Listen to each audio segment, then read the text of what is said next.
ሰላም ጤና ይስጥልን ውድ አድማጭ ተመልካቾቻችን በመከታተል ላይ የምትገኙ ጃኖ ቅማንት ሚዲያ ነው። ወቅታዊ ጉዳያችን አሁን ጀምሯል። በዛሬው ወቅታዊ ጉዳያችን የምክትል ጠቅላይ ሚኒስትር አቶ ተመስገን ጥሩነህን የአማራ ክልል ጉብኝት የተመለከተ ይሆናል ማለት ነው። እንግዲህ ሰሞኑን ምክትል ጠቅላይ ሚኒስትሩ ባህር ዳርም ጎንደርም ሂደዋል። እየሄዱም ከዛ ያደረጓቸው አንዳንድ እንቅስቃሴዎች አሉ። እነሱን የተመለከቱ ይሆናል ማለት ነው። አጠቃላይ የምክትል ጠቅላይ ሚኒስትሩ ጉዞ ዋና ዓላማው ምንድን ነው፣ ምን ይመስላል የሚለውንና በተለይም ከቅማንት ጋር የተያያዙ አንዳንድ ጉዳዮችንም እናነሳለን። በድጋሚ አብራችሁ እንድትቆዩ አክብሮት ግብዣችን ነው። እንደ መግቢያ ግን የምክትል ጠቅላይ ሚኒስትር አቶ ተመስገን ጥሩነህ የሰሞኑ የባህር ዳርና የጎንደር ጉብኝት ዓላማው ምንድን ነው፣ ምንን አስመልክቶ ነው እንደዚህ ሂደው ጉብኝት ያደረጉት የሚለውን እሱን እንመለከታለን። አጠቃላይ አንድምታውን ማለት ነው። እንግዲህ ባህር ዳር ከተማ ብስክሌት እየጋለቡም በጨለማ የለቀቁት አንድ ቪዲዮ አለ በግል የፌስቡክ ገጻቸው። ትናንት በዜናም ተመልክተነዋል። እንደ አጠቃላይ ግን የዘንድሮ ወደ አንተ ልምጣና ምንን አስመልክቶ ነው? በክልሉ የተለያዩ አካባቢዎች ጦርነት አለ፣ ተባብሶ ቀጥሏል። እንደውም ከወትሮ በተለየ መልኩ በርካታ የማዕከላዊ ጎንደር፣ የደቡብ ጎንደር እንዲሁም በወሎና በጎጃም በርካታ ሰፋፊ የወረዳ ከተሞች ጭምር በፋኖ እጅ ያሉበት ሁኔታ ነው ያለውና በዚህ ወቅት ግን ጉብኝት አድርገዋል። ምንድን ነው ዓላማቸው የሚለውን ጠቅለል አድርገህ ለተመልካቾቻችን ብታደርስና ወደ ቀጣዩ ጥያቄ ብናልፍ። መልካም። ጠቅላይ ሚኒስትር አቶ ተመስገን ጥሩነህ ሰሞኑን እንግዲህ በባህር ዳርም በጎንደርም ጉብኝት እያደረጉ ነው። አይ ቲንክ ዛሬ ራሱ ጎንደር ነው ያሉት ይመስለኛል። እንዲያውም የኛ ሰፈር ሂደዋል ሰሞኑን ማለት ዛሬ በእኛ ሰፈር ብቅ ብለው ጣናቅፈው እየሳሙ ምናምን ሁሉ አይቻቸዋለሁ። የገጠር የኮሪደር ልማት ምርቃት ምናምን በሚል ነው ወደዛ ሄዱት ማለት ነው። እንትኑ ጠቅላይ ሚኒስትሩ ከቀናት በፊት ወደ ባህር ዳር ሄደዋል። ትናንት ደግሞ ወደ ጎንደር መጥተዋል። ደማቅ አቀባበል ተደርጎላቸዋል በሁሉም ቦታ ማለት ነው። ሞቅ ያለ አቀባበል ነው የተደረገላቸው። በተለይ ባህር ዳር የነበረው እቅፍ አበባና የስንዴ ነዶ ማለት ነው የምርጫው መሆኑ ነው። እሱን ነው የሰጧቸው። እንደገና ተሰልፈው ደግሞ የሚያጨበጭቡ እንትኖች አሉ፣ ሰዎች አሉ የተዘጋጁ ማለት ነው። የጎንደሩ ደግሞ የተለየ ነው። እልልታ ሁሉ አለበት። ልክ ኢሳያስ አፈወርቂ ከ2000 ስንት ነው 12 ነው ለጦርነቱ ዋዜማ ጎንደርንም ባህር ዳርም ሲመላለስ ነበር። የዛ ጊዜ እንዳረጉት አይነት ነገር ነው እና በረጅሙ ሴቶች ምናምን የባህል ልብስ ለብሰው ተሰልፈዋል። ባለስልጣኖቹ አሉ፣ የከተማው ከንቲባ አለ። በቃ ቃውጢ እያደረጉ ይቀበሉታል ማለት ነው። ልክ የውጭ እንግዳ ይመጣል መስለው ምናልባትም ትራምፕ መጥቶ ነው እንዲህ ምናምን ልትል ሁሉ ትችላለህ። ከሀገር ሀገር የሚደረገውን እንቅስቃሴ በዚህ ደረጃ ወጪ አውጥተህ መቀበል ምን እንደሆነ እንትኑ አይገባኝም። ዙሮ ዙሮ ምን ለማለት ነው ይመስለኛል፣ ዊ ላቭ ዩ አወር ምክትል ጠቅላይ ሚኒስትር እንደማለት ነው። ያው በዚህ ደረጃ ይወደዳሉ በህዝብ ደረጃ ለማለት ይመስለኛል ድራማው። ያው ከታች ያሉ ካድሬዎችም ከላይ ያሉ ፍላጎትም ተነጋግረው እንዲያርጋችሁ ተቀበሉ ምናምን ስለሚባል ይመስለኛል እንጂ በምክትል ጠቅላይ ሚኒስትር አይደለም። ጠቅላይ ሚኒስትር ሲመጣ ራሱ እንደዚህ አይነት አቀባበል ኑሮ አያውቅም። ከዚህ በፊትም ባየናቸው እንትን ማለት ነው። ባለስልጣን ሄዶ ይቀበላል ኦልሬዲ። ከዛ በኋላ ሁሉ እንትን ምንድን ነው አዲስ አገሪቱን የማያውቅ ሰው የመጣ ይመስል በዛ ደረጃ ኢሜጅ ለመፍጠር እንዳይባል ምን ማን ነው ጠቅላይ ሚኒስትር የውጭ አይደለም ወይም ምክትል ጠቅላይ ሚኒስትር የውጭ አይደለም። እና አንዳንዴ የሚሰሩት እንትን ይላል ይገርማል። እና ኤክስትራቫጋንት የሆነ ወጪ ያወጣሉ ለዚህ ማለት ነው። እነዚህ አሁን ተሰልፈው በሙሉ ያጨበጨቡ እልል እያሉ የተቀበሉ በሙሉ አበል አላቸው፣ ሳንቲም አላቸው፣ ይከፈላቸዋል። ወጪዎችም አሉ። አበባ ተበትናለ፣ የሆነ ነገር ታደርጋለ። እንትን ይሄ ምንድነው የክብር ዘበኛ ነው የሚባለው፣ ይሄ ምንድነው ሰልፍ አድርገው የሚቀበሉ እና እነዚህ በጣም ዝም ብሎ ከአግባብነት የሌለው አይነት ነገር ነው። ጉብኝቱ እንግዲህ በሁለት መንገድ ማየት እንችላለን። አንደኛ ከመጋረጃ በስተፊት ያለው ዓላማ ምንድን ነው? ሁለተኛ ከመጋረጃ በስተጀርባ ያለው ዋናው ዓላማ ምንድን ነው የሚለው ነገር ነው። ምንጊዜም አብዛኛውን እንቅስቃሴ ማህበራዊ እንቅስቃሴ ሊሆን ይችላል፣ ኤኒ አክሽን፣ ኤኒ ፕሮጀክት፣ ኤኒ ፖሊሲ በዋናነት ከበስተጀርባ የሆነ ያዘለው እንትን አለ፣ ኢምቤድድ የሆነ ዓላማ አለ። ላተንት ጎል ይባላል ወይም ላተንት ኤይም አለ። ይሄ ደግሞ ፊት ለፊት የምታየው ማኒፌስቱ ነው። ተመስገን ጥሩነህን አሁን ወደ ባህር ዳርም ወደ ጎንደር የሚሄደው ለማኒፌስት በሚያደርገው ዝም ብሎ በሚታየው ስንመለከተው የድርጊቱ ምንድን ነው፣ ዋና ዓላማው ምን ይመስላል የሚለውን ነገር ማንሳት እንችላለን። ለምሳሌ ባህር ዳር ላይ ባህር ዳር ተገኝተው የጤና ዘርፉን ጉብኝት አድርጓል። በጤና ዘርፉ የሚደረገው መስፋፋት የሚደረገው መሻሻል ምናምን የሚል ትላንት ሰኞ ዕለት ይሄን ነገር ማክሰኞ አይ ቲንክ ሰኞ ወይ ምናምን ማክሰኞ ይመስለኛል ይህን አድርገዋል። በተመሳሳይ ጣና አካባቢ ምናምን ያሉ መዝናኛዎችንም እንደዚሁ እየጎበኙ ስለ መዝናኛ ስለተሻለ ነገር ምናምን ለውጥ እየመጣ እንደሆነ ከተማዋ እየተሻሻለች እንደሆነ ንግግር ሲያደርጉም ታይተዋል። የተለያዩ የኮሪደር ልማቶች የሚባሉትን ጉብኝት አድርገዋል። የመጡ ቀን ወደ ባህር ዳር የመጡ ቀን ማለት ነው። ይሄ በሙሉ የልማት እንቅስቃሴ እየተከታተሉ ነው ማለት ነው። ስትመለከተው እንደዛ ነው። ፊት ለፊት የብልጽግና እያሰራቸዋለ የኮሪደር ልማቶችን እንትን እያደረጉ ነው፣ ሱፐርቫይዝ እያደረጉ ነው፣ እየተከታተሉ ነው ማለት ነው። ብልጽግና ጠንካራ ነው፣ ልማቶችን ይጎበኛል፣ እነዚህንም እየሰራ ነው ነው። ማህበራዊ ሚዲያው የሚያራግበው ይሄ ነው። ጎንደር ላይ ትላንት ከዚህ ከቃውጤው አቀባበል በኋላ መገጭ ግድብ ሂደው የመገጭ ግድብን ሲጎበኙ ነበረ። አሁን ያለው እንትን ያው የተመሳሳይ ነው። መገጭ ግድብ ማለት አድጓይቸው የሚባል ነበር። አንድ ጎንደር አሁን ብልኮ የሚባለው ሰርክል አለ፣ እንትን ይሄ ራውንድ አባውት አለ፣ መዞሪያው ማለት ነው። ከእርሱ በታች በፖሊስ መምሪያው ወደ ላይ ስትወጣ በግራ በኩል ወደ ከንቱኑ ልደርስ ስትል ማለት ነው የደሴቱ ጠርዝ ላይ ያለ አንድ ህንፃ አለ እና ስሙ ለረጅም ጊዜ ተጀምሮ የተወሰኑ ፎቆች ከፍ ብሎ ቢጋር እንደቆመ ቀረ ለረጅም ዘመናት ማለት ነው። ከዛ ስሙን የጎንደር ሰው ምን አደረገው? ስም አወጣለት፣ አድጓይቼዋለሁ። በቃ ከዛ በላይ አያድግም ሁልጊዜ ማለት ነው። መጨረሻ አሁን ቅርብ ጊዜ ይመስለኛል ብዙ ጊዜ በኋላ ምናልባትም 8 ዓመት 10 ዓመት ሳይጨርስ አይቀርም ያ ህንፃ ከተጀመረ መጨረሻ አልቆ ያው አድጓዩት ማለት ነው። አድጓይቸው ነው። የመገጩም አድጓይቸው ነው። በአንድ ወቅት አገኘሁ ተሻገር የመገጭ ግድብ ወደ 6 ፕሬዚዳንት ቀይረናል አማራ ክልል ውስጥ ይላል በመገጭ እና አንዳንድ የሚናገረው ራሱ ግርም ይለኛል። እና እየመጣን ጎበኘዋለን ለውጥ የለም ይላል። እየመጣን ጎበኘዋለን ለውጥ የለም ምናምን ይላል። አያፍርም ደግሞ ሲያወራ፣ በነገራችን ላይ ምንም አያፍርም። ልክ እንደዛ መገጭ ወደ 6 ፕሬዚዳንቶችን ቀይሯል። ከገዱ አንዳርጋቸው ጀምረ ከዛ በኋላ ያለውን ቁጠረው። አሁንም እንትናን መቀየር አይቀርም። አረጋ ከበደንም የሚቀይር ይመስለኛል። ኧረ መንግስት እንዳይቀይር ራሱ በጠቅላላ ያሳስባል። አሁንም እዛው ነው፣ ግን ያው የተሻለ ለውጥ አለ። ጠቅላይ ሚኒስትሩ እንደዚህ አይነት ነገር ነው አሁን እየሰራን ነው ምናምን የሚል ነገር ታያለህ ማለት ነው። ሌላ የልማት እንትን የለችም። ሄዱ መገጭ ነው። ጠቅላይ ሚኒስትሩ ወደ 2 ጊዜ ጎብኝቶታል እሱም ቦታ። ምክትል ጠቅላይ ሚኒስትሩ ከዛ በላይ ይሆናል። አገኘሁ ተሻገር በሆነ ጊዜ እንዲህ እያደረጉ ይመጣሉ ሁል ጊዜ ማለት ነው። ዞሮ ግን ከዚህ ያለፈ የሚጎበኙት ነገር የለም እና ይሄ ነገር ማየት እንችላለን። ይሄንን ጎብኝተዋል ትላንት ማለት ነው። ዛሬ ደግሞ ሳይና ሳቢያ ይሉታል። በነገራችን ላይ ሳይና ራሱን የቻለ ነው፣ ሳቢያ ራሱን የቻለ ነው። ድሮ ዋላጅ የሚባል ዲስትሪክት ነበረ በኪንግደም ኦፍ ደምቢያ በሚባለው ዋላጅ ራሱን ችሎ ዲስትሪክት ነበረ።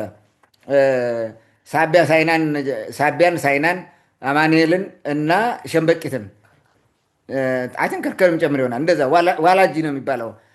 ዋና ከተማው ራሱ ሸንበቂት ነው። ጥንታዊ ከተማ ነው እሱ ራሱ። ሸንበቂ አካባቢ መቀመጫ የነበረ ዋላጅ የሚባል ማለት ነው። ጎንደር የሚባል ከተማ ሳይመሰረት ራሱ ይታወቃል ዋላጅ፣ ያ አሁን ማለት ነው።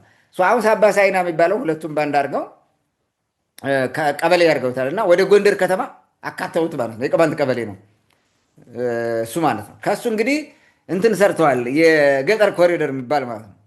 የተወሰኑ ቤቶችን የገጠር ሞዴል የሚሆኑ ቤቶችን እንደሚያደርጉት ማለት ነው። እንደገና ደግሞ የሆነ ጤና ጣቢያ ነገር ሰርተዋል። ይሄንን ማስመረቅ ነው።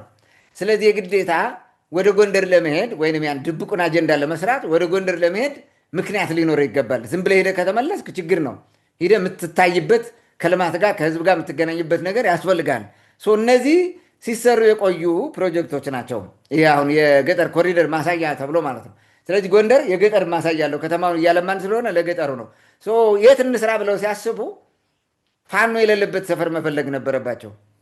ሲፈልጉ የቅማንት ሰፈር ነው ፋኖ የሌለው ማለት ነው። እስካሁን ፋኖ የለውም እዛ አካባቢ ማለት ነው። ስለዚህ አሁን ወደ ታች ወርደ እንግዲህ ዙሪያው ሲጀመር ቅማንት ነው ዙሪያው። ግን ከቅማንት ውጭ ወጥተህ በአዘዞ በኩል ወደ ታች ወጥተህ ወደ ጸዶ አካባቢ ምናምን ምናልባት ወደ እሱ ሄደህ ወይ ደግሞ በዚህ በአዘዞ ካምፕ ወደ አይምባ በሚወስደው አልፈ ሄደህ ወደ ድርማራ ምናምን ልስራ ብትል ፋኖ አለ። ምንም ነገር ማድረግ አችልም። በዚሁም ፋኖ አለ በታችኛው ማለት። ስለዚህ ምንም መስራት አችልም። የግዴታ ደግሞ ያለው አጠገብ ያለው የቀበሌ ነው። ወጥተው እዛ ሳቢያ ሳይና ላይ ይህን ነገር የሰሩት ማለት ነው። ይሄ መቼም እርግጠኛ ነኝ ፋኖ ባይኖር እዛ ቦታ አይሰሩትም። ኔቨር ኤቨር ሊሰሩት አይችሉም በፍጹም ማለት ነው። ከተማው ላይ ያለ ጽንፈኛ እዛ ጋር ሊሰራ አይችልም። አምባራጭ ስለሌላቸው ነው የሰሩት። እሱ ጥሩ ነው መሰራቱ። አይሪሊ አፕሪሼት እዛ አካባቢ ያሉ ገበሬዎች የተወሰኑ ገበሬዎችም ይሁኑ ተጠቅመዋል። ጤና ጣቢያው መሰራቱ ራሱ ትልቅ ነገር ነው እና ይሄ አሪፍ ነው፣ ሞዴል የሆነ ነገር ማለት ነው። ወደውም ባይሆን እንደዛ ያደረጉት እና ዛሬ እንግዲህ እዛ ሂደው ነው እያስመረቁ ያሉት ማለት ነው። እና አንዱን የቅማንት ህፃን እቅፍ አድርጎ ይሞጨምጨዋ በደንብ አድርጎ ይስመዋል አቅፎ ይዞ ማለት ነው። እና ህፃን የሚወድ ነው የሚመስለው አቶ ተመስገን ጥሩነህ። አንዲት ተማሪ እንዲሁ በቃ በጣም ተደስታ እሱ ከኋላ ቆሞ እየሳቀ ፎቶ ምናምን ታነሳለች በሰልፊ ማለት ነው። እንዲህ አይነት ነው ብዙ እንትኖች አለው። ምስኪን ቅማንት ደግሞ ወጥቶ ያጨበጭባል። ገበሬዎቹ ራሱ እንትን ሰው ሲሞት አመልማል ጉሜ እያሉ እንትን የሚሉትን አይነት የቀኝ እጃቸውን አውጥተው ልብስ አለባበስ የቅማንት ካልቸር ማለት ነው። እሱን አድርገው በፈረስ ምናምን የሆኑ አሉ። ብዙ አይነት ነገር የዛ ቀበሌው ህዝብ ተዘጋጅቶ ደማቅ አቀባበል አድርገው እያስመረቀ ማለት ነው። ዛሬ በዛው እዛ ያሉ እንግዲህ ባለስልጣኑ የቀበሌው ምናምን ይህን ያደርጋል። ብዙ ባለስልጣኖች አሉ እዛ አብረው ይሄዱ ማለት ነው።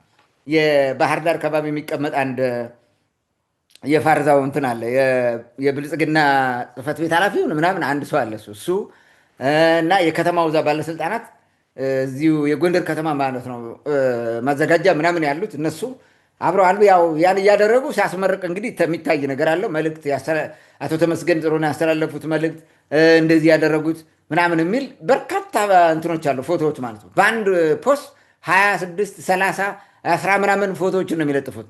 በተለይ አሁን ፋና የሚባለው እንደ ጉድ ነው እሱም እንትን የሚያደርገው ማለት ነው። የአማራ ማስ ሚዲያ የሚባለው እንትን ይሄ የአማራ ኮሚኒኬሽን የሚባለው ይለጥፋል ፌስቡክ ላይ፣ የኢቢሲም እንደዚሁ ያደርጋል ማለት ነው። አሁን ይሄ እያራገቡት ነው። መሰረታዊ ነገሩ ግን ይሄ አይደለም። እዛ ጎንደር ለመሄድም ባህር ዳር ለመሄድም በዋናነት እነዚህ ማናቸው ናቸው። የግድ እንደዛ መደረግ ነው። ያላለቁ እኮ ናቸው እነዚህ ህንፃዎች። አሁን ግዴታ ወቅቱ አስገድዶት ወደ ባህር ዳርና ወደ እንትን መሄድ አለበት፣ ወደ ጎንደር መሄድ አለበት። ጎንደር የሚቆየው 2 ቀን 3 ቀን ሊሆን ነው። 2 ቀን 3 ቀን ሲቆይ የግዴታ ምን ማድረግ አለበት? ምን እያደረገ ነው የሚለው ህዝቡ ያመጣል። ዋናው ዓላማው ሌላ ስለሆነ ከባለስልጣኑ ጋር መምከር ስለሆነ ማለት ሀሳብና አቅጣጫ መስጠት ስለሆነ፣ ስለዚህ የግዴታ ግን ህዝቡ ማወቅ አለበት፣ ሚዲያው ማወቅ አለበት። በቃ ሰላም ነው ምናምን ለማለት የሚታዩ ነገሮች ማሳየት ስላለበት ግዴታ እነዛ ነገሮች ያስፈልጋሉ። ስለዚህ ያልበሰለውን በቆሎ ጥሬውንም ቢሆን ከታች ማለት እንትን እየጠበስከው ከታች የበሰለውን ሰብረ እንደምትበላ አይነት ሳያልቅም እንትኑን እየሄድክ ትታያለህ ማለት ነው። የመገጩ ያው እንዳየኸው ነገም ከነገ በኋላም እየሄዱ ከሄዱ እንደዛ ማድረጋቸው አይቀርም፣ መጎበኘታቸው አይቀርም። እሱን አድጓቸው ነው። የዛሬውም ይሄም ያላለቁ ነገሮች አሉ፣ ግን እንዳለቁ አድርጎ ሆይ ሆይ ተብሎ ምናምን ይሄ ዲኮሬሽን ምናምን ተደርጎበት ያን አደረጉ ማለት ነው። ይሄ መሰረታዊ ዓላማ አይደለም። ፌኮ ዓላማ ዋናውን ዓላማ መደበቂያ ላይ ላዩን ማሳያ ነው። መሰረታዊ ዓላማው ምንድን ነው? ከመጋረጃ በስተጀርባ ያለውን የሚነው ላንሳው። አንደኛ እንግዲህ እዚህ ጋር ያለው ነገር የሰሞኑ የፋኖ ጥቃት ከፍተኛ ስጋት ፈጥሮበታል፣ በብልጽግናው መንደር ማለት ነው።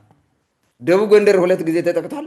እንዲያውም አሁን በቃ የጭካኔ ጥቃት እና ካድሬዎቹ ሁሉ እያለቁበት ያለበት ሁኔታ ማለት ነው።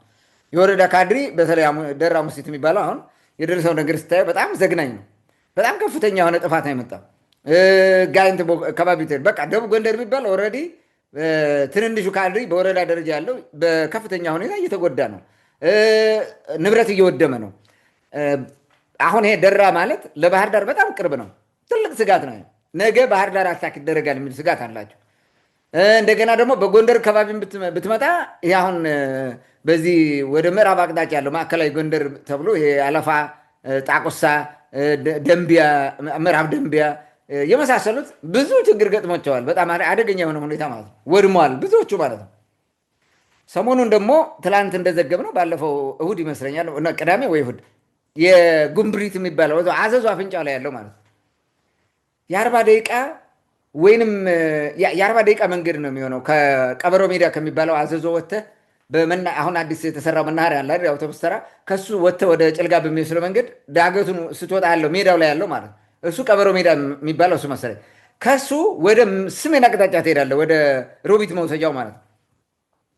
ጉምብሪት የሚባል ቦታ አለ። ከሱ ላይ የልዩ ኃይል ካምፕ ነበረ በፊት ማለት ነው። ያ የልዩ ኃይል ካምፕ ምንድን ነው የሚባለው? አድማ ብተናና ጸረ ሽምቅ ምናምን የሚባል ነው ያለበት። እሱ ላይ አታክ አደረጉት በሰሞኑን ማለት ነው።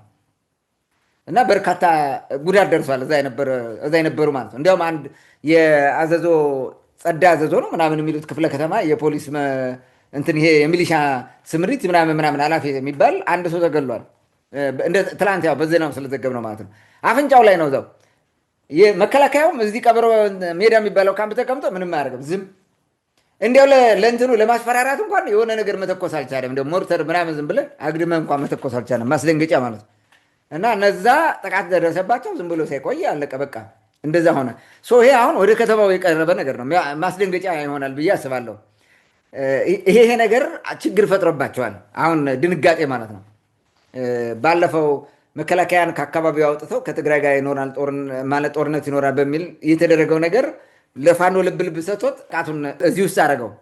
ስለዚህ አንዳንዶቹ ባለፈው ማዕከላዊ ጎንደር የሚባለው ችግር የለም ፋኖ የትም አይደርስም፣ ዋናው የፋኖ ማባት የሚያስታጥቀው ምናምን ወያኔ ስለሆነ እሱን ነው ማጥፋት ያለብን ሲሉ ነበረ። ጎንደር ላይ ማዕከላዊ ጎንደር የሚባለው ሰብስበው ማለት ነው ሰዎቹ። እና እንዲህ ነው ለዚህ ነው የተውነው ፋኖውን ወረዳ ምናምን እንዲይዝ ዝም ብለን የተውነው ለዛ ነው ይላል። በወረዳ ግን የሚቆምልህ አይደለም እንደዛ እየሆነ ማለት ነው። በወረዳ አይቆምልህም። ይሄ ዝም ብሎ እንትን ነው ህብረተሰቡን ለማረጋጋት አይነት ነገር ነው። አሁን እንግዲህ ጉምብሪት ላይ ነገ ደግሞ የሆነ ቦታ ላይ አታክ ይደረጋል። ይሄ ነገር በጣም ስጋት ስለፈጠረባቸው ይህን ሴትን ለማድረግ እንትን የመጣው ማለት ነው። ይህን ስጋት ለማጥፋትና በቀጣይ ምን እናድርግ የሚል ምክክር ለማድረግ ነው። መሰረታዊ ነገሩ ይሄ ነው። ዋና ዓላማው ይሄ ነው። ብዙ ጊዜ ከሆነ ጥቃት ሲፈጸም ሩጠው ባህር ዳር መጣው አቶ ተመስገን ጥሩነህ ነው ወይ ደግሞ እንትና ጄኔራል አበባው ታደሰ መጣው እሾህን በሾህ ማለት ነው። ያው በዛው እርስ በርሱ እንትን አድርጉ ነው። ብርሃኑ ጁላ ወደዚህ አይመጣም፣ የፈለገ ቢሆን አይመጣም፣ ባህር ዳር አይመጣም። የሚመጣው አበባው ታደሰ ነው ወይ ደግሞ እንትና ነው። አሁን ተመስገን ጥሩነህ ነው ማለት ነው። ስለዚህ ከባለስልጣኑ ጋር ጥብቅ ምክክርና የመፍትሄ አቅጣጫ ለማስቀመጥ ነው ውይይቱ ደግሞ 2 ቀን 3 ቀን ይጨርሳል። ባህር ዳር ወደ 3 ቀን ነው ምናምን ነው የቆየው። ጎንደር ዛሬ 2ኛ ቀኑ ነው። ሜይ ቢ ሊያልቅ ይችላል፣ ዛሬ ላያልቅም ይችላል። ዋቴቨር በመካከል ደግሞ የሚታዩ ሾፍ የሚያደርጓቸው ነገሮች ስላሉ ይሄ ምንድነው ማሳየት ስላለባቸው ለህዝብ የሚታይ ነገር ስላለ የግዴታ እሱ መሆን ስላለበት እሱን ያሳያሉ ማለት ነው። ርቃት ምናምን ጉብኝት በሚል እንትን ያደርጋሉ። ዓላማ ሊጎበኙ ነው የመጡ ይባላል። ስለዚህ አይ ፋኖ እንዲህ ስላደረገ ደንግጠው ነው የመጡትና እንዲያረጉ ነው ምናምን ተብሎ መረጃ እንዳይወጣ ሀሳብ የሆነ ነገር እንዳይሆን አንዱ እንትን ማድረጊያ ነው። ስለዚህ ዋናው የመፍትሄ አቅጣጫ ምን እየሆነ ነው ምን እናድርግ ለሚለው ነው። ሁለተኛው ነገር ክልሉ ሰላምና ከብልጽግና ቁጥጥር ስር እንዳልወጣ ለማሳየት ነው። የባህር ዳሩ የብስክሌት ሾው እሱ ነው። ይኸው ባህር ዳር ሰላም ነች፣ ብስክሌት እየጋለብን ነው ይላል። ብስክሌት በሚጋልቡበት ተሰብስበው በእንትኖች ባለስልጣን የሚችለው ይጋልባል። እንትናን አቶ ተመስገን ጥሩነህ ጨምሮ ማለት ነው። ግን ህዝብ ሲንቀሳቀስ አታይም። ሲቪል ምናምን ሌላ ቦታ ሌላ ሰው የለም። መንገዱ ጽድት ብላ ጸጥ ብላ ነው ርጭ ብላ። ያ ማለት ምን ማለት ነው? ህዝብ አርቀው በዙሪያው ከፍተኛ የሆነ ወታደራዊ ውጥረት አለ ማለት ነው። ይሄ ምንድነው? ጥበቃ። በዛ ጥበቃ ስር ሆኖ ነው ያቺንም እንትን የሚቀርጿት እንጂ እንደዛ የሚሆን አይደለም። ይሄን ማድረግ የሚችል አይደለም። አሁን ብልጽግና ያለበት ሁኔታ ማለት ባህር ዳር ላይ ዘና ብሎ ምናምን መሄድበት፣ ጎንደር ላይ ዘና ፈታ ብሎ መሄድበት የለም። በጣም በጥንቃቄ ነው። ግን ደግሞ ለእይታው ሰላም ነው። ይኸው እንዲህ እየተዝናናን ነው በባህር ዳር በብስክሌት ዘና እያልን ነው ብለው በእግራቸው ሲሄዱ ምናምን ይታያሉ። ያቺ ለተወሰነ ደቂቃ ነው እንጂ ዘና ብሎ መቆየት አይችልም እዛ ቦታ ራሱ ማለት ነው። ይሄ እንዲህ አይነት እይታ ለመፍጠር ተብሎ ነው የሚሰራው ማለት ነው። ክልሉ ሰላም ነው የሚለው መልእክት ለማስተላለፍ ነው እና ከቁጥጥራችን ውጭ አይደለም፣ አትስጉ ማለት ነው። ይሄ ነው ሌላው ሁለተኛው ከመጋረጃ በስተጀርባ ያለው። ሶስተኛው ብልጽግና ልማት እያለማ መሆኑን ለማሳየት የልማት እንቅስቃሴዎቹ መቀጠላቸው ማሳየት። አሁንም እዚሁ ጋር ይገናኛል። እኛ ምንድነው የሚለው ጠቅላይ ሚኒስትሩ እየተዋጋን እያለማን ነው ይላል። ሰላም አለመሆኑን በዚህ ያሳያል። በዚህም የተለያዩ መልእክትን ማስተላለፍ ነው። አቶ ተመስገን ጥሩነህ እንዲህ አሉ ምናምን። ይሄን ከምን ጋር ታመጣዋለህ? በቀጣይ ከሚደረገው ምርጫ ጋር አትሊስት ከተማዎች ላይ ብልጽግና ምርጫ ማካሄድ አለበት። ማሸነፍ አይደለም ማሸነፍም አሸንፏል እኮ አሁን እኮ ብልጽግና አሸንፏል። ኦልሬዲ የሚመረጠው እሱ ስለሆነ ማለት ማንም ሌላ የሚመረጥ የለም። ባህር ዳር ላይ፣ ጎንደር ላይ፣ ከተማ የሚባለው ላይ ማለት ነው በሙሉ ከተማዎች ላይ መመረጥ አለበት ብልጽግና።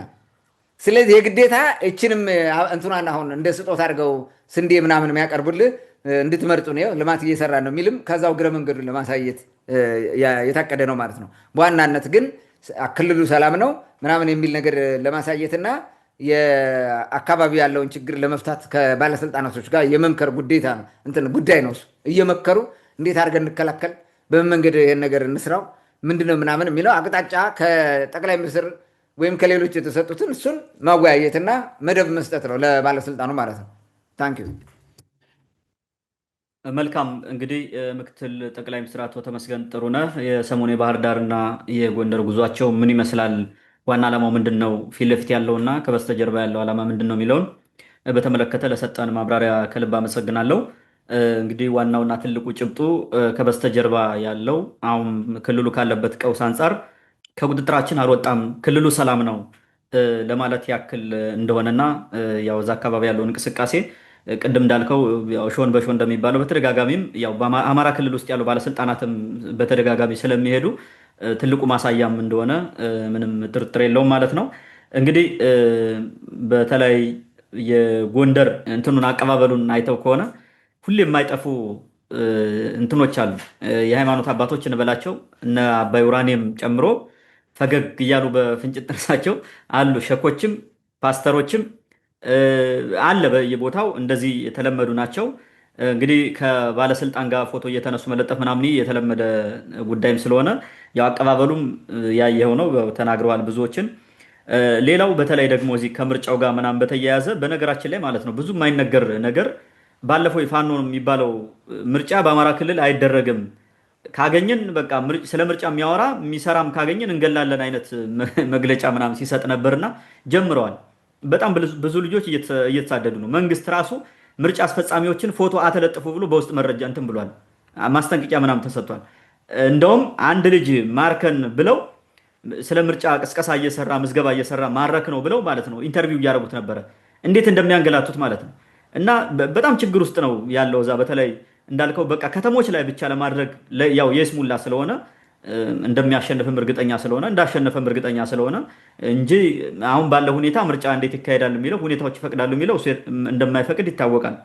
እንደተባለው ግን ያው ከካሜራ ጀርባ ጦር ታሰማራለህ፣ አካባቢ በደንብ ትጠብቃለህ። ከካሜራ ፊት ግን ያው ሰላማዊ እንቅስቃሴ ይሄ የተለመደ እንደሆነ የታወቀ ነው። ምንም ጥርጥር የለውም።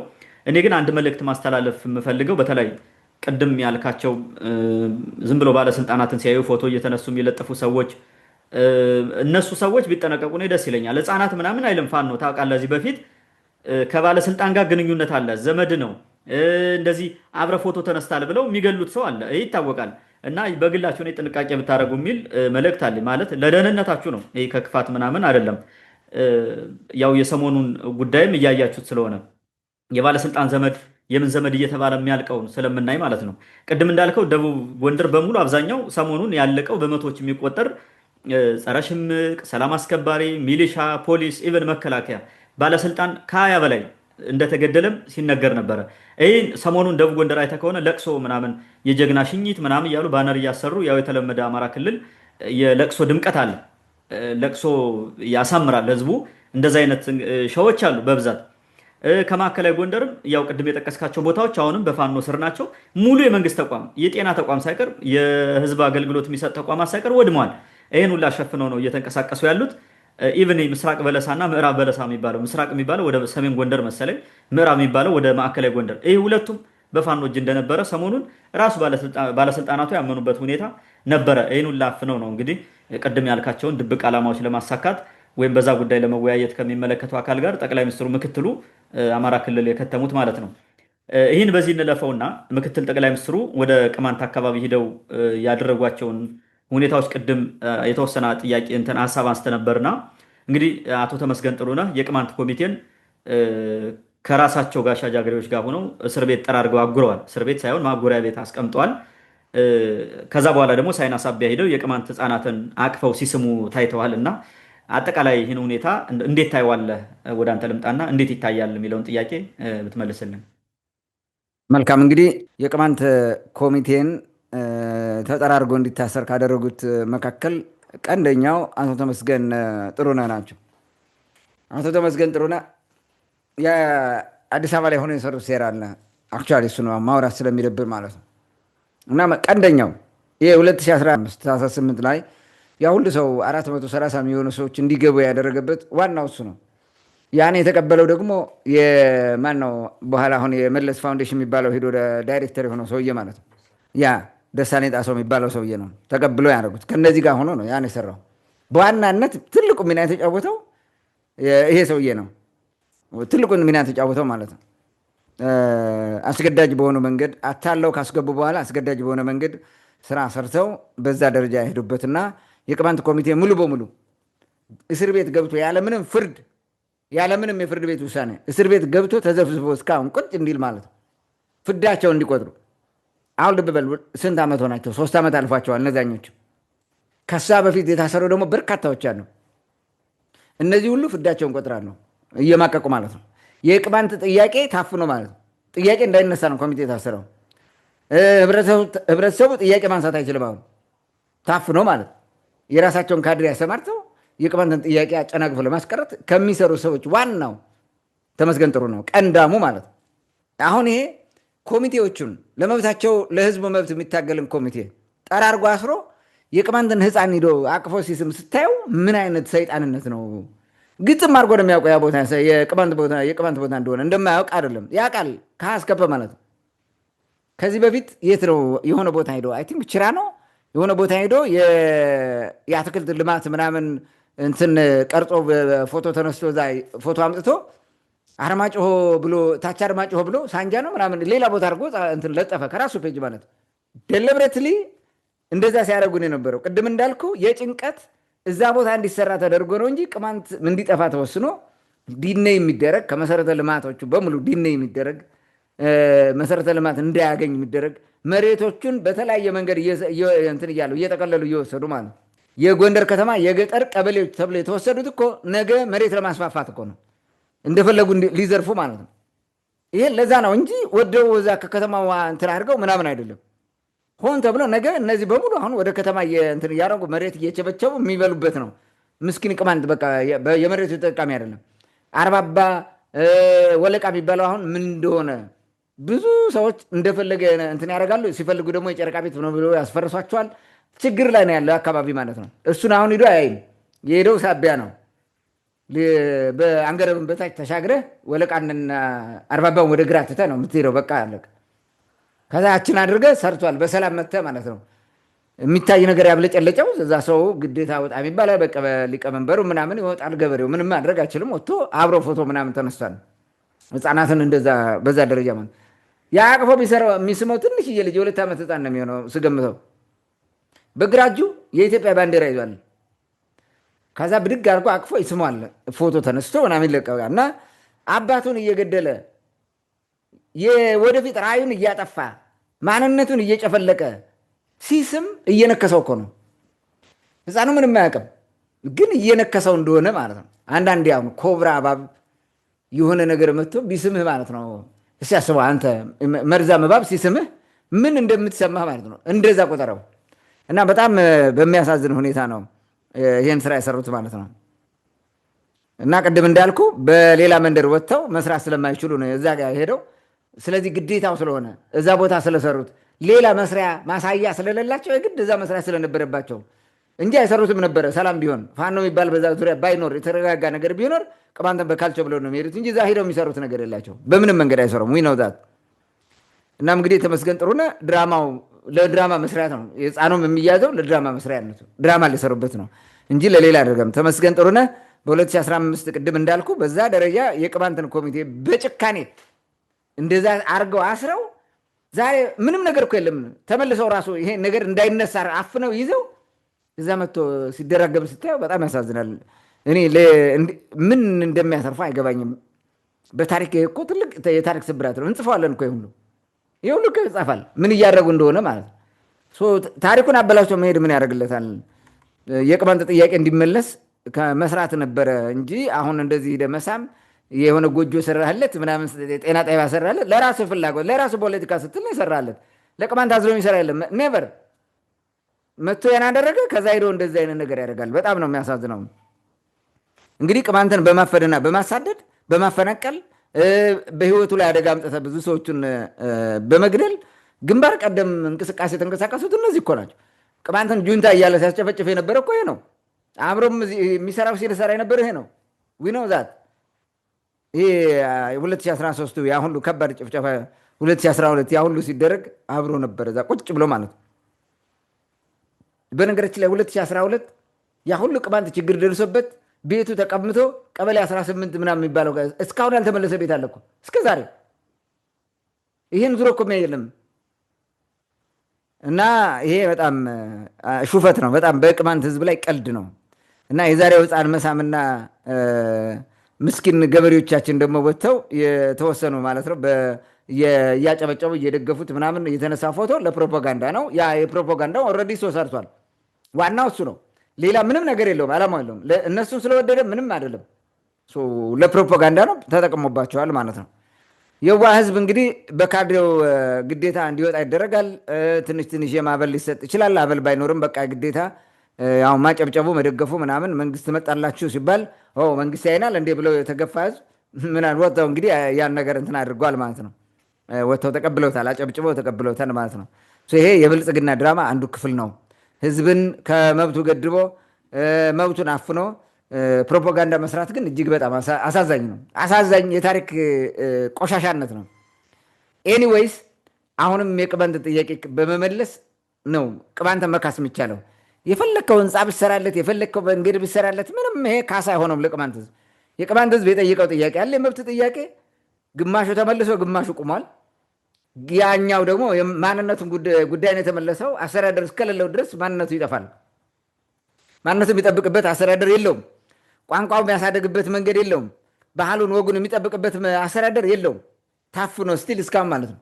ስለዚህ ይህን ጥያቄ አስተካክሎ ከመመለስ እና እንዲመለስ ከመገፋፋት ይልቅ ተመስገን ጥሩነህ ሄዶ የቅማንትን ህፃን ይስማል፣ ይነክሳል በለው። በነገራችን ላይ የውስጥ መረጃ ምን እንደነገሩ ልንገርህ። ብዙ ሰዎች ሲጠየቁ ያስቸገረን እኮ ተመስገን ጥሩነህ ነው ይላሉ። በፌዴራል ደረጃ ያሉት በቃ የቅማንት ጉዳይ ሲነሳ የሚያስቸግረን ዋናው ተመስገን ጥሩነህ ነው እና ደመቀ መኮንን ነበረ በፊት። አሁን እሱን ተክቶ የመጣው ተመስገን ጥሩነህ ነው። ዋናው ጸረ ቅማንት እንዳይመለስ የሚታገለው ተመስገን ጥሩነህ ነው። የፌዴራሉን እንትን ይዞ ማለት ነው።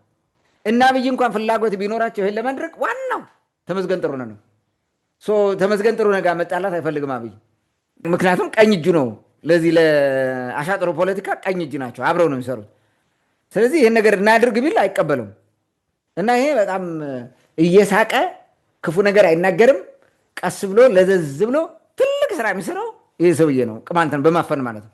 እና አሁን ቅማንት ምድር መጥቶ የኮሪደር ልማት ምናምን ብሎ ሲስቅብህ እየገደለህ ከበስተጀርባ የሆነ ቢላ ይዞ እየገዘገዘህ እንደሚስም ቁጠረው። መርዝ እያበላህ እንደሚስቅልህ ማለት ነው። እንደዛ ነው። ኤኒዌይስ ቅማንት ጠላቱ ማን እንደሆነ ያውቃል። በደንብ አድርጎ ያውቃል። በደንብ አድርጎ እንኳን አሁን እዚህ ጋር ዛሬ ቴክኖሎጂ በበዛበት ዘመን አይደለም፣ ድሮ ቴክኖሎጂ ባልነበረበት ጊዜ እነማን ምን ሲያደርጉት እንደነበረ ከበስተጀርባ ሆነው አሳምሮ ያውቃል። እና ከዚህ አንጻር መመልከት ይቻላል። ታንኪዩ። መልካም እንግዲህ ጠቅላይ ሚኒስትሩ ወደ ቅማንት አካባቢ ወጥተው የሰሩትን ስራ በስፋት አንስተዋል። ይህ በተደጋጋሚ ሲያደርጉትም የቆዩት ነው። በተለይ ክልሉ የልማት ስራ ሲያስጀምር ለምሳሌ ምንድነው የሚባለው ይሄ አፈር ቀባ ምናምን እርከን ስራ በየአመቱ ሲጀመር መጥተው ሂደው የሚሰሩት ከቅማንት መሬት በተለይ ለአርማጮ ምናምን አካባቢ ወደዚህ ወደ ከርከር ወደ ቺራ እንደዚሁ ቅድም ደግሞ ያነሳው አካባቢ እንደገና ችግኝ ተከላ በየአመቱ የሚተከልበት አለ። ከርከር እኔ ማውቀው ራሱ ለ20 ዓመት ምናምን አንድ ቦታ እየተተከለ ኦሎስ አንድ ጉድጓድ ላይ እየተተከለ አይዝም፣ ግን በየአመቱ የመክፈቻ ፕሮግራም ይደረግበታል። ስለዚህ የሚፈልጉት ፕሮግራም ማስጀመር ነው እንጂ እንዲለማ እንዲያድግ ወይም ደግሞ እንዲለወጥ አይደለም ማለት ነው። ይህ በተደጋጋሚ ሲያደርጉትም አይተናል። በየአመቱም እናነሳዋለን ይህን ጉዳይ። ይህ ዩጋ ብሎ ይማርህ አይነት እንቅስቃሴ ከዚህ በፊትም ያለ ነው የነበረ ነው። የአካባቢው ቅማንት የሚባለው ባለስልጣኑ ራሱ ያውቃል። ያው አቅም ስለሌለው ሲሄድም ስብሰባ ላይ ምናምን በኩርኩም ስለሚባል ያው ስለሚያውቀው መናገርም ስለማይፈልግ ወጥቶ የሚታገለው ለነፃነት ለጥያቄው እንዲመለስለት የሚታገለው ደግሞ ቅድም ባልከው መንገድ በሴራ ገብቶ እስር ቤት የተቀመጠበት ሁኔታም ስላለ ያም ሆነ ይህ ግን ይህን ሁላ ነገር የሚያደርጉት ከዚህ በፊትም አንስተነዋል። ጠቅላይ ሚኒስትሩም ራሱ ቅድም እንዳልከው ከሱ ጋር እንደዚህ አይነት ሰዎች ጋር መጣላት አይፈልግም። ምክንያቱም መንጋውን ስለሚፈልገው መንጋውን በእነዚህ በኩል ስለሚያገኘው ያው የመንጋን ፖለቲካ ከዚህ በፊትም ስላነሳ ነው ማለት ነው። ያም ሆነ ይህ ግን በዚህ መንገድ እስከ መቼ ነው ብልጽግና ይህን ድራማ እየሰራ የሚቀጥለው ነው? ብልጽግና እንዲህ አይነት ድራማዎችን እየተወነ እስከ መቼ ይዘልቃል ነው? ከዚህ በፊትም ነበረ አሁንም አለ። ግን እስከ መቼ ነው የሚዘልቀው? እንዴት እንደዚህ ነው ሀገር የሚመራው የሚለውን እሱን ጥያቄ አንሳውና የዛሬው ውይይታችን በዚህ እንዘጋለን። መልካም እንግዲህ ድራማው ያው ኮንቴንት ካላለቀባቸው ኮንቴንት የክሬት እያደረጉ መስራታቸው አይቀርም። በሆነ ጊዜ ግን ያልቅባቸዋል። ኮንቴንቱ ሳይሆን የሚያልቀው ኮንቴንት መስሪያ ነገራቸው ሁሉም ያጡታል ብዬ አስባለሁ። እንደዚህ እየዞሩ ወጥተው በየገጠሩ እየሄዱ ድራማ የሚሰሩበት ነገር ሊቆምባቸው ይችላል። ያ አሁን ወደዛች መንደር ብቻ አይደለ ሄደው ነገ ደግሞ እሷም ሁሉ ልትዘጋበት ትችላለች። የማይመጣበት ሁኔታ ይፈጠራል ማለት ነው። ያኔ እየቆሙ ይሄዳሉ። ይሄ አይቀርም። ምንም ግልጽ እኮ ነው። አሁን ባያያዛቸው ማለት ነው እንዳያያዛቸው የሚሰነብቱም አይመስሉም እኮ አካሄዳቸው ማለት ነው።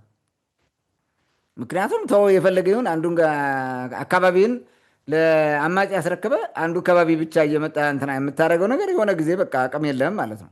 ከተቀማ አቅም የለህም ኦልሬዲ እሱ አቅም ስለሌለ መጥፋቱ አይቀርም። ይሄ ግልጽ ነው እና ድራማው መቆሙ አይቀርም በሆነ ጊዜ ማለት ነው።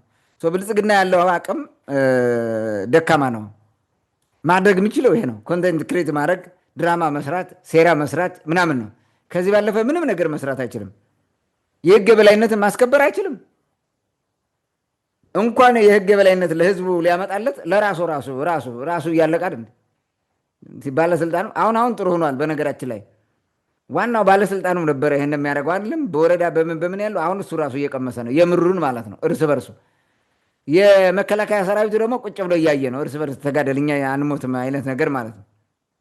እንደዚህ አይነት ነገር ተጀምሯል አሁን ማለት ነው። እርስ በርሱ እንዲተላለቅ እያደረጉት ስለሆነ ይሄን ሴራ ነው። ይሄ ሴራ ደግሞ የሚያዛልቃቸው አይመስለኝም፣ ጥሩ አይመስለኝም እንትኑ ማለት ነው አካሄዱ። ሌላው በፈጠረው ስርዓት አልበኝነት ብዙ አመጾች ተነስተዋል። ይሄን ለማቆም ተቸግሯል። የትኛውን ትይዟል? አሁን ብዙ ቀዳዳ ከተከፈተብህ አንዱን ስትለው አንዱን የነተበ ጨርቅ ታውቃለህ፣ ተቀደደ ብለህ ስትሰፋው እሱ ራሱ ይቀደዳል መልሶ ማለት ነው። ስፌቱ ራሱ ይዞት ይመጣል። አዲስ ከጣፍክበት እንደዛ ነው። አሮጌን ብጥፈት ብቻ የተሰፋ መርፌ ያለፈበት ቦታ ይቀደዋል።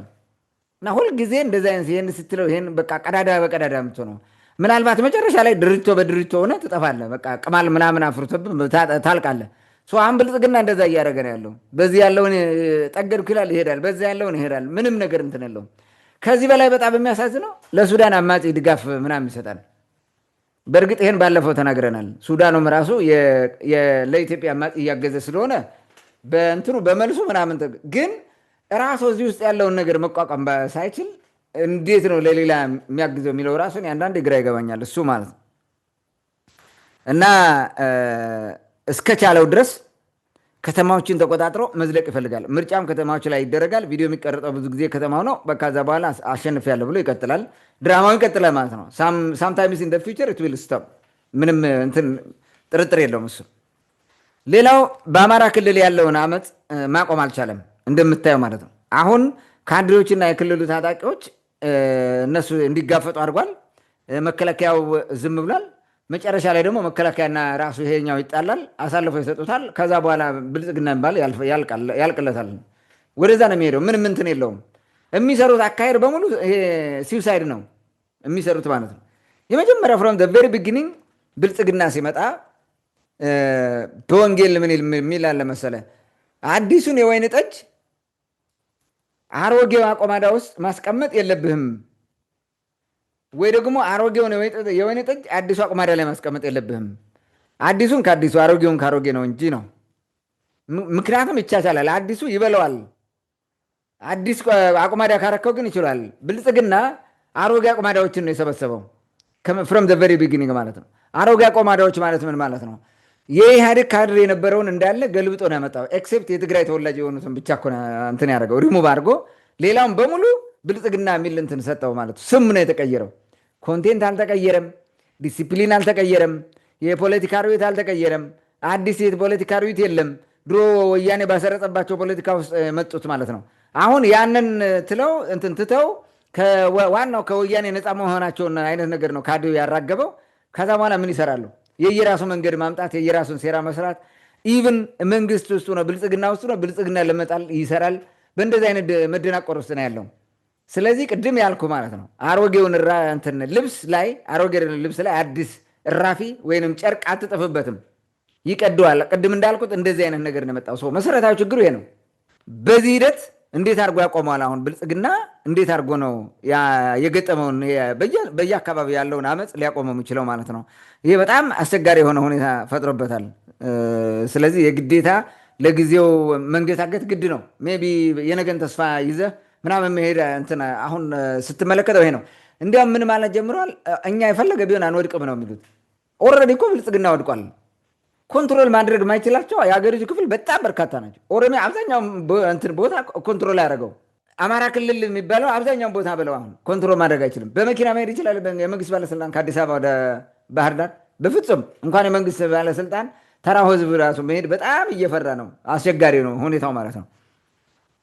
ትግራይ ክልል ሙሉ በሙሉ መቆጣጠር አይችልም። እንዲያውም አሁን ፍጥጫ ነው አይደል ለውጊያ። በእንደዚህ አይነት ሁኔታ ብልጽግና አለ ለማለት ምንድን ነው? አሁን ኖሚናሊ ስሙ አለ ለማለት ካልሆነ በስተቀር የት ነው ያለው? ሚዲያ ላይ እና አዲስ አበባ ላይ ትልልቅ ከተማ አሁን እንደዚህ ብስክሌት ተጠብቆ ጋልቦ ቀርጾ ምናምን የሚለጥፋት ነገር ካልሆነ በስተቀር ዌር ኢዝ ብልጽግና አሴ ገቨርንመንት የት አለ? እንደ መንግስት ማለት የህግ የበላይነት እስካላስከበረ ድረስ ዳር እስከ ዳር አለ ለማለት እኮ ትቸገራለህ ኦልሬዲ ማለት። ስለዚህ አሁን ምንድን ነው ከተማ ላይ የሆነ ብልጭልጭ ነገር ያሳያል። የዓለም ማህበረሰብ እሱን ያህል ኢትዮጵያ ተቀየረ ይችላል። እኔ አንዳንዴ ግርም ይለኛል። የአፍሪካ አንዳንድ ብር ይከፍላቸዋል ይመስለኛል አክቲቪስት ስለ ኢትዮጵያ በቃ ማደግ መለወጥ ትልቅ ደረጃ መድረሳቸውን ምናምን የሚያሳይ ለአብይ ዘውድ እየደፉ ምናምን የሚሰሩ ድራማ የሚሰሩ ማለት ነው። ምን ማለት ነው? ሃቭ ቢን ፔይድ ተከፍለዋቸዋል ማለት ነው። ምንም አያውቁትም። ስለ ኢትዮጵያ ለማውራት መጀመሪያ ኢትዮጵያን ሙሉ በሙሉ ማወቅ አለብህ፣ አሁን ላይ ባለችው ሁኔታ ማለት ነው። ከተማ ላይ የምታያቸው ብልጭ ልጆች ገጠር ላይ ያሉ ወይ እንደዛ የህዝቡ የኑሮ ሁኔታ ምንድን ነው? በምን አይነት ሁኔታ ነው የሚኖረው የሚለውን ማየት አለብን። እነዚህ እንትኑን እንዲያደርጉ ይሰራሉ። የተለያየ ክፍያ እየከፈሉ ኢሜጅ ቢልድ ለማድረግ ይሰራሉ። የውጭ ማህበረሰብ ኢትዮጵያ ጥሩ ሁኔታ ነው እንዳለው ምናምን የሚባል ነገር። አንዳንዴ አሁን ኢትዮጵያ ሰላም ስለሆነ በሌላ ሀገር የተደበቁ ሰዎች የፖለቲካ ስደተኛ ጥገኛ ተመለሱ ብለው የሚመልሱ አሉ። አያውቁትም እውነታውን ማለት ነው። በምንም አያውቁትም፣ ወይ ደግሞ ኮንስፓየር አድርገዋል ማለት ነው። እነ ብልጽግና አብረው መስራት ጀምሯል። እንዲህ አይነት ነገሮችን ማየት እንችላለን ማለት ነው። ትግራይ ያለው ሁኔታ እንደምትመለከተው ነው። አመፁ የከፋ ነው። እንደውም ትግራይ ላይ በጣም አስቸጋሪ የሆነ ማለት ነው። የትግራይ ሰሞኑን ደግሞ ሰልፍ ወጥተዋል። ትናንትም አይ ቲንክ በቃ ሰልፍ ደሞዝ ቀርቷል፣ ትምህርት ሊቆም ነው ምናምን የሚል ከፍተኛ የሆነ ሰልፍ አለ። ኦልሬዲ ደሞዝ የለም በጀት ስለተዘጋባቸው ማለት ነው። ይሄ ወደየት ነው ሊሄድ የሚችለው? የብልጽግና ካድሬዎችም ወደ 3 እና 4 የሚሆኑ የነዳጅ ጫኝ ቦቴዎች ወደ አስመራ ሄዱ። በዛላምበሳ በኩል ነዳጅ ነው ሊመጡ ነው ምናምን እና ይህንን እዩት ምናምን ድሮን ተኩስ እንደማለት ይመስለኛል። መውጫ ሲያጣ ወደ የት ሄዱ? ነዳጅ ሌላ ቦታ መምጣት ካልቻለ የትግራይ ህዝብ መሞት አለበት። እንዲህ አይነት ነገሮች አሉ። አሁን ችግሩ ታረቁ ብለን እኛ ብዙ ጊዜ ነበር ነገርናቸው ማለት በጣም ብዙ መታረቅ የሚፈልጉ አይደለም እና ወደ ከፋ ጦርነቱ ሁሉ ሊገቡ ይችላሉ። የትግራይ ጦርነት ከተጀመረ ደግሞ ብልጽግና የመቆየ ሰርቫይቭ የማድረጉ ድሉ ራሱ ከባድ ነው። ድራማ መስራቱ የሚቀጥል አይመስለኝም። ለምን ሌላ የባሰ ነገር ነው የሚፈጠረው ማለት ነው። ሀገር ውስጡ ያለው ችግር ይፈጠራል። ሙሉ በሙሉ አማራ ክልል የሚባለው ኮንትሮል ይደረጋል። ማቆም አይችልም በዛ ጊዜ ማለት ነው። ያኛውም አይቆምም፣ ይሄኛውም አይቆምም። ስለዚህ ከወዲሁ በድርድር ነገሮችን መፍታትና መሰንበት የተሻለ ይመስለኛል። ምናልባት እያስፈራራ ነው እንዳይሉኝ የሚታየኝን ነው የተናገርኩት። ኦሮሚያ ክልል ላይ ያለውንም እንደዛው ነው ማየት ትችላለን። ስለዚህ ብልጽግና የከተማ ንጉስ ነው። ልክ እንደ ዘመነ መሳፍንት ጊዜ የጎንደር ነገስታት ማለት ነው። በርካታ ነገስታት ነበሩ በዘመነ መሳፍንት ወደ 80 ዓመቱ ሙሉ አንዱን እንትን እያለው በተለይ ተክለ ጊዮርጊስ የሚባለው ከመጣ ጊዜ ጀምሮ ያለው በሙሉ ማለት ነው እስከ አፄ ቴዎድሮስ መመለስ ስንት ነገስታት ነበሩ መሰለ እዛ ጋር። ምንድነው እንትኑ ይሄ መሰረታዊ ነገሩ ምንድነው ሲያረጉ የነበሩት በጎንደር ዘመን ከተማው ቁጭ ብለው ያዛሉ። ከተማው ነው ያሉት። ከዛ ሰላም ከሆነ ለምሳሌ ፎገራ ሰላም ከሆነ ወደ ፎገራ ሄደው ደርሶ ይመጣሉ። እንደዛ ነው የሚሰሩት። ወደ ጭልጋም እንትን ከሆነ ታቦት ምናምን ሄደ ጭልጋ ቤተክርስቲያን ድግናው ላይ ሰርተ ምናምን ትመጣለህ። ያ ነው የነገስታት ስራ። በቃ ልክ አሁን ብልጽግና ምንድን ነው የሚያደርገው? ወደ ሀረር ይሄዳል። የሆነ ቦታ ተራራ ላይ ወጥቶ ምናምን ልማት ምናምን አስነግሮ እነዚህ አዝማሪዎች አሉት ሶሻል ሚዲያ ላይ የሚያንቋርሩለት ማለት ነው። እነሱ ያራግቡታል። በቃ ታይቶ አይታወቅም እኮ እንደዚህ እንዲህ ወንዝ ሲወደ ሲሻገር እንደዚህ ወድቆ እንዲሆነ በዚህ ደረጃ ምናምን ይሉልሃልና በርካታ ነገር ያመጡልሃል ማለት ነው። ይሄ አይደለም የመንግስትነት ስራው በምንም መንገድ። ይሄ ጠቅላይ ሚኒስትር ስራ አይደለም በምንም መንገድ ማለት አንድ በወረዳ ደረጃ ያለው ወይም በዞን ደረጃ ያለ ባለስልጣን ነው ይሄን ማድረግ ያለበት እና ወይም ኤንጂኦ ምናምን በዛ ስራ የሚሰራ ካልሆነ በስተቀር ማለት ነው። ሀገሪቱ ስርዓት አልበኝነት ነግሱባት ብዙ የሀገሪቱ ክፍል በአማጺ ኮንትሮል ስር ባለበት ሁኔታ ይህንን እያራገቡ መቀጠል ነው። በተመሳሳይ ዘመነ መሳፍንት ይሄን ያደረጉት ትግራይ ላይ ሄደው ኮንትሮል ማድረግ አይችሉም። በጌ ምድር የሚባለውን ሄደው ኮንትሮል ማድረግ አይችሉም። ወሎ ሄደ ኮንትሮል ማድረግ አይችልም። ቋራም ሄደ መቆጣጠር አችልም፣ ጎጃም ሄደ ምንም ማድረግ አችልም። በፊት ሲያደርጉ እንደነበሩት አይቻልም፣ የለም። እንደዛ ነው አሁን ያለው ማለት ነው። ቁጭ ብሎ ከተማ ላይ ያለችውን እሱን እንዳይሞትም እንዳይድንም ሆኖ የሚቀጥልበት ሁኔታ ማለት ነው። ከከተማና ሰላማዊ ገጠር አካባቢዎች ብቻ ትሄዳለህ። ልክ ተመስገን ጥሩነህ የሚያደርገው ይሄን ነው።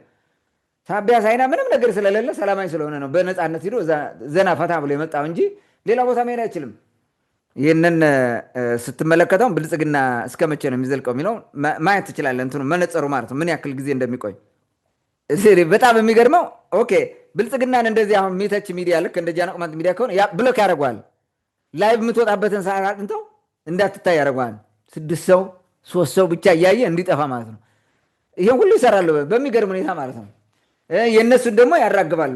በሚዲያ ላይ ያለ ነው ብልጽግና ማለት በሶሻል ሚዲያ ላይ ያለ ነው ለእኔ እና ከተማ ላይ እና ሶሻል ሚዲያ ላይ ያለ ነው። ሁሉም ከተማ ላይ ደግሞ አይደለም። እሱን ማየት እንችላለን።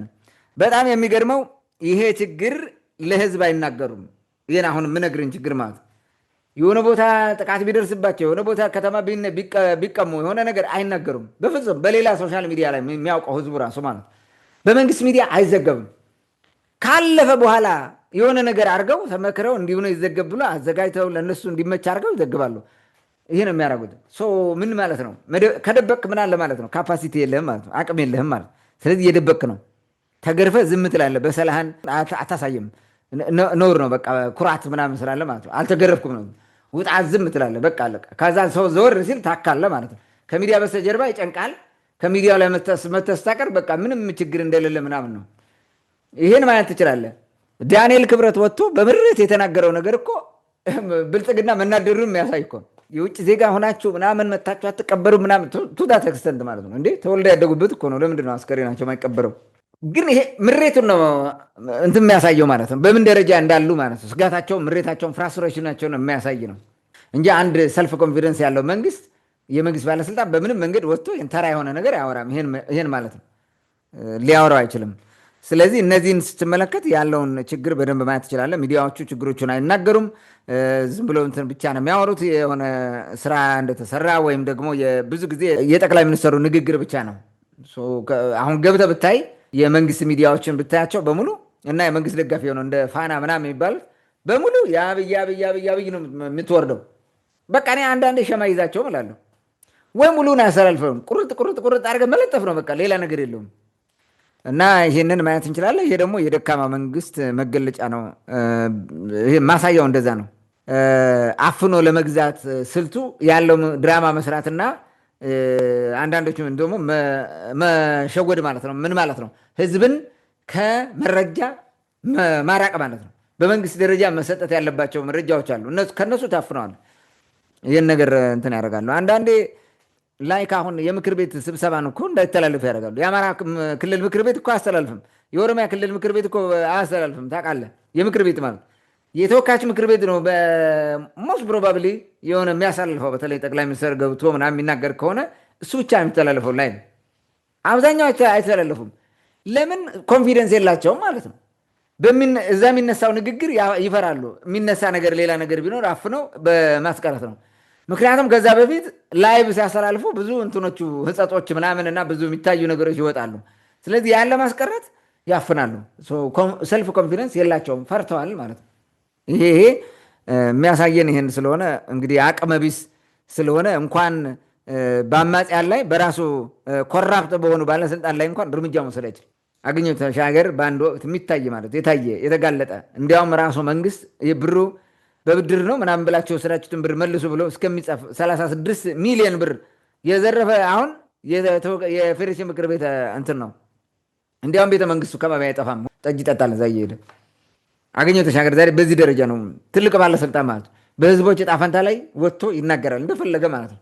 በእርግጥ እንደፈለገ ማድረግ ስለሚችል ነው። የፌዴሬሽን ምክር ቤት የፌዴራሉን እንትን ሁኔታ የሚጠብቅ ነው። ያልኩትን እንዲያደርግልኝ በሚል በዚህ ደረጃ እንዲህ አይነት ሰው አምጥተው ስራ ይሰራሉ ማለት ነው። ስለዚህ እስከ መቼ ይዘልቃል ነው? አንደኛ ድራማው፣ አሻጥሩ እና ማጭበርበሩ ህዝቡን አታሎ እስከያዘ ድረስ ይቆጠላል። እስከያዘ ድረስ ማለት ነው። እስከዛ ድረስ ኮንቴንቱ እስከቀጠለለት ማለት ውጤት እስካመጣለት ድረስ። ሁለተኛ አማጽያኑ የበለጠ እስከሚጠነክሩ ድረስ ነው። ከዛም በኋላ ይጥሉታል። ወዴትም አይድም እኮ አማራ ክልል ይቀሙታል፣ ትግራይ ክልል ይቀመል፣ ኦሮሚያ ክልል ይቀመል። ከዛ በኋላ ምንድን ነው አዲስ አበባ ይቆያል። ከዛ መልቀቁ ይቀራል አይቀርም። እንደ መንግስቱ ኃይለማርያም መሮጡ አይቀርም። ምንም ይሄ ግድ እኮ ነው፣ ሁኔታው ይፈጥርበታል። አሁን አቅም አግኝቶ አንሰራርቶ እነዚህን ነገሮች ማስተካከል ካልቻለ ኢትስ ቬሪ ዳንጀረስ ፎር ብልጽግና ማለት ነው። የሚሄዱበት መንገድ ወደዛ እንትን አድርገውታል፣ አበላሽተውታል፣ ከመጀመሪያ መሰረቱን ስላበላሹት። ስለዚህ አሮጌው አቆማዳ በምንም መንገድ መቀጠል የሚችል አይመስለኝም እሱ። ሌላው እንግዲህ የስልጣን ጥማቱ እስከሚያረካ ድረስ እያጭበረበረ ይቀጥላል። የስልጣን ጥማት ነው በነገራችን ላይ የግለሰቦች የስልጣን ጥማት ነው። ኢህአዴግ የሚባለውን ፓርቲ አፍርሰው ወደዚህ ሲመጡ በፈረሰው ልክ የተሻለ ፓርቲ ይዘው መጥተው የተሻለ ስራ መስራት ነበረባቸው። ኢህአዴግ ሲያስከብራቸው የነበሩት የህግ የበላይነቶችን ማስከበር ነበረባቸው። ኢትዮጵያ በኢህአዴግ ዘመን በርካታ የሰላም አስከባሪ ነበሩት፣ በተለያየ የአፍሪካ ሀገራት የተሰማሩ ማለት ነው። በዚህ ደግሞ ኢትዮጵያ ትልቅ እውቅና ነበራት። አሁን ኢትዮጵያ የት ነው ያላት የሰላም አስከባሪ? ምናልባት ምናምን ሶማሊያ የሚባለው ሀገር ውስጥ ብቻ ነው። ያም እዚህ ግባ የሚባል አይደለም። ሌላው በሙሉ ቀርቷል። የውስጡን የሀገር ውስጡን ሰላም እንኳን እንትን ማምጣት አልቻሉም፣ ማረጋገጥ አልቻሉም፣ እንኳን የሌላውን ሀገር ማለት ነው። ስለዚህ ተመልሰው ስልት ነድፈው ገምግመው ሰላማዊ የሆነ መፍትሄ ፈልገው አሁን ከአማጽያኑ ጋር ሁሉ ታርቀ ኢቭን በኩራት ራሱ በቃ እኛ ስልጣን እንለቅላችኋለን፣ ኑና እንወያይ፣ የፈለጋችሁ መወሰን ትችላላችሁ፣ እኛን ካስቀጠላችሁንም ትቀጥላላችሁ፣ አብረን ተወያይተን አታስፈልጉንም ካላችሁ እንተዋለን፣ ዋናው ሀገሪቱ ሰላም ትሁን፣ ኑ እንወያይ ብለህ በግልጽ ማለት ነው በአደባባይ እንደዛ አድርገን በሰላም ነገሮችን ቢያደርጉት የተሻለ ይመስለኛል። ግን የሄዱበት በኮንስፓይረሲ ስለሆነ ይሰጋሉ። ያጠፏቸው የሰሯቸው በጣም መጥፎ ስለሆነ እንትን አይደለም። እና እኛ በተደጋጋሚ የምንነግረው የኢትዮጵያ ችግር የሚፈታው በሰላማዊ መንገድ ነው። ከማንኛውም ኃይል ጋር በሰላም ፍቱት ነው። ህገ መንግስቱን አክብሩ። ህገ መንግስት መሻሻልም ካለበት በአግባብ አሻሽሉ። አንዳንዴ ሁሉን ለመጨፍለቅ በሚል የምክክር ኮሚሽን ምናምን በሚል ሆነ ነገር የሚሰሩት አለ፣ ሴራ ማለት ነው። እሱም የትም አይደርስም። ኦልሬዲ ለምን አብዛኛው ክልሎቹ ዋና የሚባለው ክልሎች ከእጃቸው እየወጡ ያለበት ሁኔታ ነው። ሊቆጣጠሩት አይችልም። መከላከያ እስከ መቼ ይዞት ሊቀጥል ይችላል? አገር የሚቀጥለው መከላከያ እያንዳንዱ በጉልበት ጠብቆት ሳይሆን በክልሎቹ ወይም የተለያዩ አስተዳደሮች በራሳቸው አቅም አካባቢያቸውን ሰላም ሲያስከብሩ ነው። ሰላም ሲሆን ነው፣ ህዝቡ ሰላም ከሆነ ብቻ ነው እንጂ በጉልበት የሚቀጥል ነገር የለም። የጉልበት ነገር የትም ስለማይደርስ ማለት ነው። እና እኔ እንደዛ ነው የሚታየኝ። ብልጽግና ቁጭ ብሎ በደንብ አድርጎ ማሰብ ያለበት መታደስ ያለበት ፓርቲ ነው ብዬ አስባለሁ እንጂ ዝም ብሎ ምርጫ ማካሄደ አሸነፈም አላሸነፈም። ኢትዮጵያ ውስጥ ምርጫ አሁን ጊዜም ፌክ ነው፣ የሚታወቅ ነው። እሱ አይደለም ለውጥ የሚያመጣው። ግን ቁጭ ብለው ቢያስቡ በደንብ አድርገው አሁንም ቢያስቡበት ጥሩ ነው። የያዝነውን ስልጣን ላለመልቀቅ በሚል ብዙ ዜጎችን እየማገዱ ለችግር የሚጥሉት ነገር መቆም አለበት። ህፃናት ወታደር ይሰለጥናሉ። የውትድርና ስልቱን በሚሊተሪ ካምፕ ላይ ቢሰለጥኑም የማሰልጠኛ ላይ ፕራክቲስ እንትኑ የላቸውም። ኤክስፒሪየንስ ስለሌላቸው ለከፍተኛ ጉዳት ነው የሚዳረጉት። ብዙ ማለት ነው። ብዙ መከላከያ ሲማረክ የሆነ ነገር ሲሆን ታያለ። በጣም ነው የማዝነው እኔ። ክብሩ ራሱ አሳጡት የመከላከያ ሰራዊት የሚባለው ማለት ነው። በዚህ ደረጃ መውረድ መንግስት ምን ያክል አቅም እንደተራከመና አቅም የሚባል ነገር እንደሌለው ያሳያል። አቅምን ካፍ ባሻገር በተግባር የማሳየት ሁኔታ ቢኖር ጥሩ ነው ብዬ አስባለሁ። ታንክ ዩ። መልካም እንግዲህ በመጨረሻ ብልጽግና እንደዚህ አይነት ድራማዎችን እየሰራ እስከ መቼ ይዘልቃል የሚለውንና ምናልባትም በመጨረሻ የመፍትሄ ሀሳብ ሊሆኑ ይችላሉ ያልካቸውን ሀሳቦች አንስታል። እንግዲህ ከዚህ ያለፈ ሌላ ሊሆን አይችልም። ችግርን በሰላም ከመፍታት በላይ ሌላ አማራጭ ሊኖር አይችልም። ጉልበት፣ ጠበንጃ ማንሳት፣ ውጊያ፣ ጦርነት ማንንም አልጠቀመም። አሁን በየትኛውም ዓለም ጦርነት እየሆነ ምንድን ነው እየተፈጠረ ያለው? በነዳጅ ዋጋ መጨመር እንኳን ምን ያክል የተለያየ ዓለም ራሱ ምን አይነት ቀውስ ውስጥ እንደገባ የምናየው ጉዳይ ነው ከኛ አልፎ። ስለዚህ ችግርን በሰላም ቁጭ ብሎ መፍታት ትልቅነት ነው። እንደውም ማያከስር ዋጋ ማያስወጣ እንትን ነው፣ መፍትሄ ነው ችግርን ቁጭ ብሎ በሰላም መፍታት። ከዛ ባለፈ ግን እንደተባለው ማንም የሰፈር ጎረምሳ የተራ ሽፍታ ክብር ያለውን የሀገር መከላከያ ሰራዊት እየማረከ ሲጫወትበት ማየት ራሱ ይሄ ለሀገር ትልቅ ውርደት ነው። እኔ ቆም ብላችሁ ብታስቡበት የሚለውን ሀሳብ መደገፍ እፈልጋለሁ። ውድ አድማጭ ተመልካቾቻችን ለዛሬ የነበረን ወቅታዊ ጉዳይ ይህን ይመስል ነበር። ስለተከታተላችሁን ከልብ እናመሰግናለን። ሀሳብ፣ አስተያየት፣ ጥያቄ ካላችሁ እንደተለመደ በውስጥ መስመር ላኩልን፣ መልሰን ወደ እናንተ የምናደርስ ይሆናል። ለዛሬው በዚህ